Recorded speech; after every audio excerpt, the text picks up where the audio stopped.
If you are a saver, a borrower, or an investor, then you're likely going to come across the concept of interest.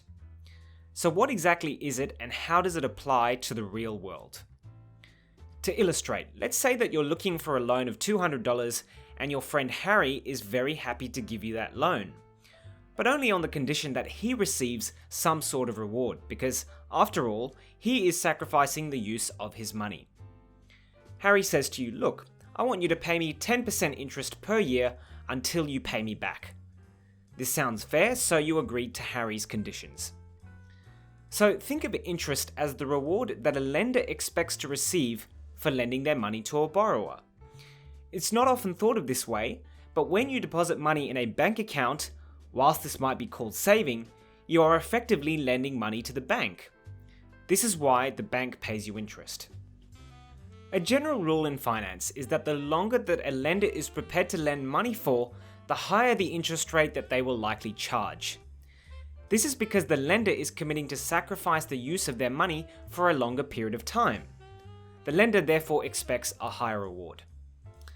It's for this reason that you might find that a term deposit of 2 years will earn higher interest than a term deposit of 3 months.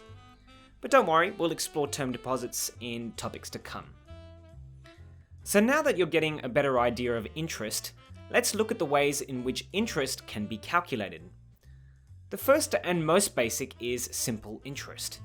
This is where interest is only calculated on the original principal, which is the amount being borrowed. So in the first example, the $200 which you borrowed from Harry was the principal. The formula for calculating simple interest is principal multiplied by rate multiplied by time.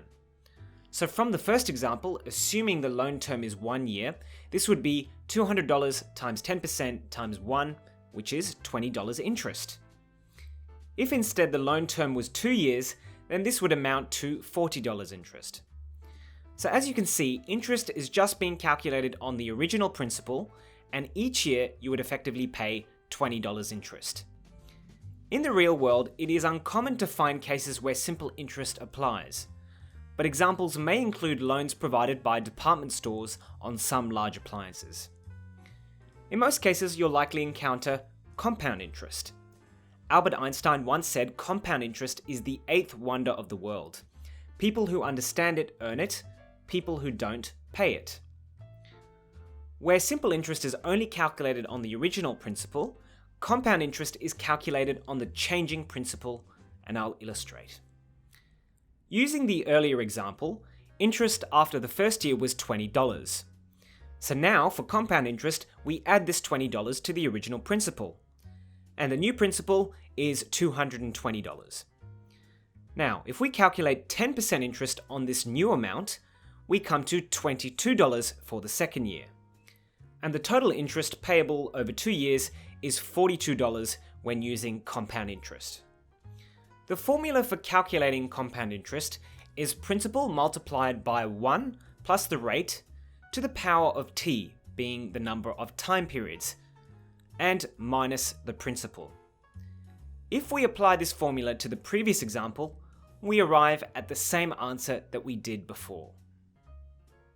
In the last examples, simple and compound interest only drew up a difference of $2 over 2 years.